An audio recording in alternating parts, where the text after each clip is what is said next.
Hi everyone. ఈరోజైతే పొద్దున్నే లేచి రెడీ అయితే అయ్యామండి. ఎందుకోసం అంటే మనమైతే ఈరోజు గుడి దగ్గరికెళ్ళి కొబ్బరికాయ అయితే కొడదామని అయితే బయలుదేరామండి. కొబ్బరికాయలయితే కొనుక్కొని గుడి దగ్గరికైతే వచ్చేసామండి.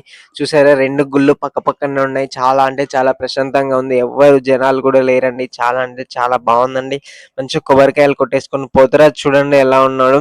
అన్ని గుళ్ళకి కొబ్బరికాయలు కొట్టేసుకొని లాస్ట్‌కయితే సాయిబాబా గుళ్ళో అయితే కొట్టేసామండి. చాలా అంటే చాలా ప్రశాంతంగా ఉన్నాయి ఈరోజు గుళ్ళైతే. చూసారు కదా! So please don't forget to subscribe.